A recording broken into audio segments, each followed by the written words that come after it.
नमस्कार, मैं साकिब कुमार अपना भारत टाइम्स देख रहे। बिहार के मुखिया नीतीश कुमार लगातार कुछ ना कुछ अलग करते रहते हैं। ऐसा ही एक बार फिर से चौंकाने वाला उन्होंने काम किया और एक अन्य मार्ग से निकलकर राजभवन राज्यपाल से मिलने के लिए पहुंच गए। लगभग 40 मिनट तक नीतीश कुमार ने राज्यपाल से मुलाकात की है और अब ये देखने वाली बात है क्योंकि लगातार पिछले कुछ दिनों से बिहार में सत्ता जो है वो बदलने के कयास लगाए जा रहे हैं। ऐसे में ये अब देखने वाली बात है कि आखिरकार नीतीश कुमार क्यों राज्यपाल से मिलने के लिए पहुंचे हैं। एक कार्यक्रम में गए हुए थे, कार्यक्रम से सीधे निकलने के बाद डिप्टी सीएम को वहां छोड़कर वो अपने करीबी मंत्री विजय चौधरी के साथ राजभवन पहुंचते हैं और राज्यपाल से तकरीबन 40 मिनट की ये मुलाकात होती है। इस मुलाकात में क्या कुछ नीतीश कुमार ने बातें की है ये तो अभी बता पाना मुश्किल है, लेकिन जिस तरीके से जो नीतीश कुमार है वो अपने भवन से निकलकर राज्यपाल से मिलने के लिए जाते हैं और पिछले कुछ दिनों से जिस तरह से बिहार में लगातार ये कयास लगाए जा रहे हैं कि अब जो है वो सत्ता पलट सकती है। बीजेपी से जिस तरीके से जो बढ़ने के नज़दीकी बढ़ने के जो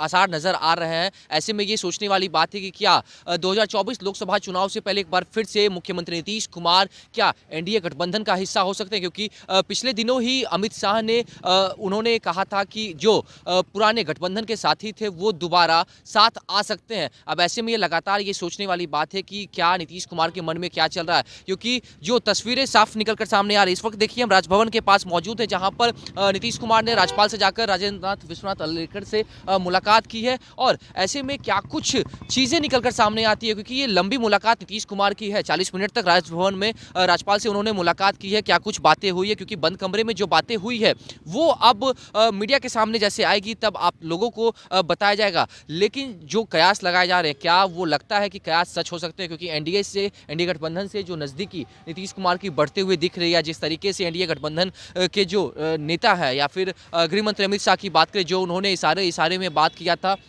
कि पुराने गठबंधन के जो साथी हैं वो दोबारा गठबंधन में शामिल हो सकते हैं। हालांकि इसके ऊपर नीतीश कुमार के करीबी मंत्रियों से जब बातचीत की गई थी, मंत्री अशोक चौधरी हो, विजय चौधरी हो, ये तमाम जब मंत्रियों से बातचीत की गई तो उन्होंने साफ कहा कि इस तरीके की कोई बात नहीं है। लेकिन हालांकि अशोक चौधरी ने एक बात कही थी, क्योंकि जब उनसे सवाल किया गया था कि क्या जो अमित शाह इशारा दे रहे हैं क्या गठबंधन में फिर वापस जा सकते हैं, तो और जिस तरीके से लगातार इससे पहले बीजेपी के नेता ये कहते हुए नजर आ रहे थे कि नीतीश कुमार जो है वो उनके लिए अब बीजेपी का रास्ता जो है एनडीए गठबंधन का जो रास्ता है वो अब बंद हो चुका है। तो ऐसे में जब अशोक चौधरी से सवाल किया गया तो अशोक चौधरी ने साफ कहा था कि अमित शाह ने ये कभी नहीं कहा कि नीतीश कुमार के लिए रास्ता बंद हो गया। हालांकि नीतीश कुमार को कहीं भी जाने की जरूरत नहीं है। बिहार में जिस तरीके का काम नीतीश कुमार कर रहे हैं और इंडिया गठबंधन को जैसे नीतीश कुमार आगे बढ़ा रहे हैं उसमें ये तो साफ है कि अब नीतीश कुमार एक तरफ जहां इंडिया गठबंधन को भी लगातार आगे बढ़ाने की बात करें, लेकिन इंडिया गठबंधन में अभी बहुत कुछ साफ नहीं हुआ, क्योंकि एक तरफ नीतीश कुमार ने संयोजक का पद छोड़ दिया है, क्योंकि पिछली जो 5वीं वर्चुअल बैठक जो हुई थी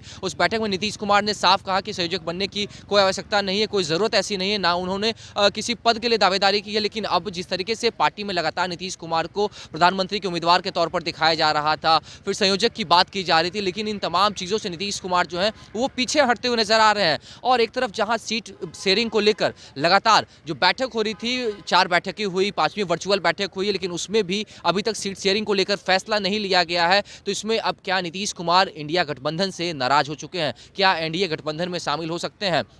अब ये तमाम चीजें जो हैं इससे पर्दा उठना बाकी है। फिलहाल इस खबर में इतना ही। नवभारत टाइम्स के साथ बने रहें। पटना से साकिब कुमार।